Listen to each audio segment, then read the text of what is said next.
Biafran boys takes part of Nigerians' unofficial Igbophobia. Danladi Umar, the notoriously vain and sickeningly skin-bleached chairman of the Code of Conduct Tribunal, was caught on camera on March 29th physically assaulting a security guard identified as 22-year-old Clement Sagwak. Umar flew into a tempestuous rage because Sagwak besought him not park his car at a spot that obstructs traffic in Abuja Banex Plaza in Wuse 2. In the aftermath of the swift, across-the-board social media denunciations that his cowardly physical violence against a lowly security guard rose, Umar caused the head of the press and public relations unit of the Code of Conduct Tribunal by the name of Ibrahim Al-Hassan to issue an agonizingly dreadful and error-ridden press release that, among other things, singled out nameless Biafran boys for blame in a show of shame in which he is the main villain. As the few policemen in the complex were apparently overwhelmed by the mobs, consisting of Biafran boys throwing matches and sharp objects to his car, which led to the deep cuts and dislocation in one of his fingers, causing damage to his car, smashing his windscreen, the statement said. At a point, he attempted to leave the scene.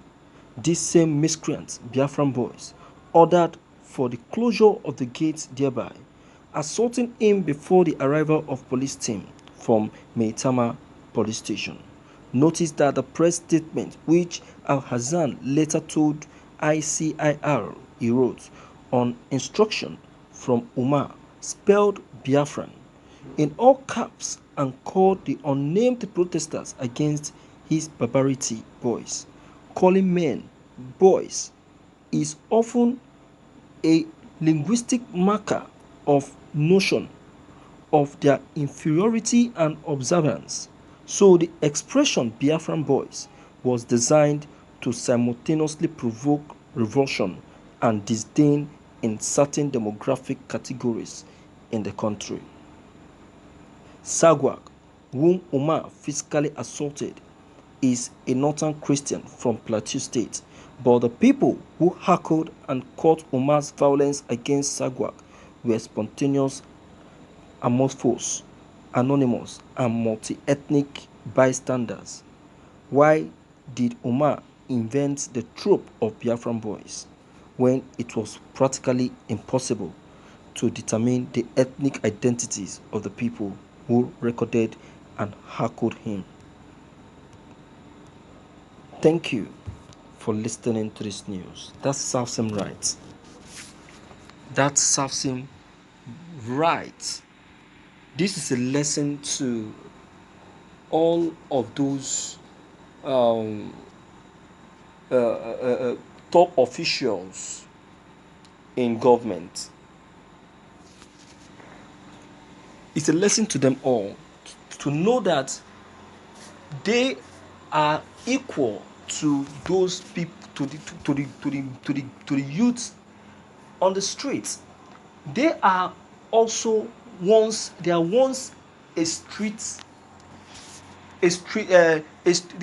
are also one-time street people. Nobody that will say that he didn't grow on the streets. Everybody grew on the streets. So because you are now privileged, probably you've passed through school and somehow luck, you were now favored by luck and got a good position in the government parastatal. So you are now making yourself so special and start segregating yourself and start packaging yourself, making yourself to be so special that you cannot be hurt. See what they have done to him now. I think that serves him right. You are beating a security because he's trying to explain things to you. He's trying to explain to his student that look, where you are parking is very wrong. And you are beating him. Okay. What the angry mobs have just done to him now is what is good, right? But he likes that. That's a lesson to them. It's a lesson. Most especially to those people that claim that they are well to do and very okay and better than those street boys. There is this very lady in Buhari's administration. Is it Farouk?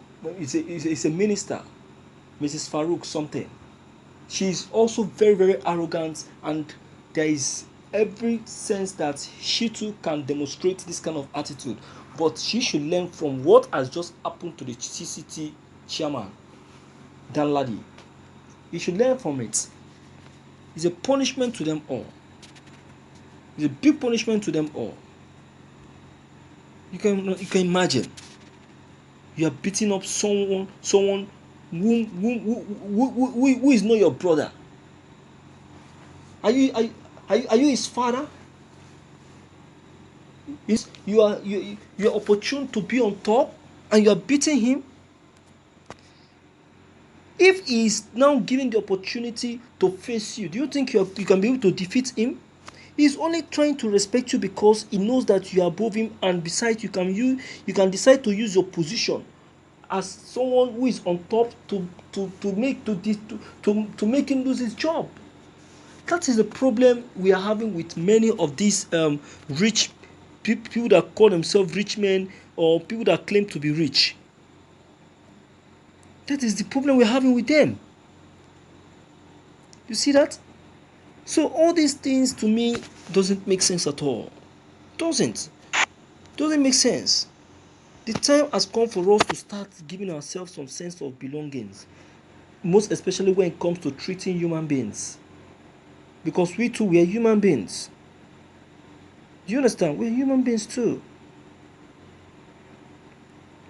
So, my beloved viewers, based on this fact, what do you think about this?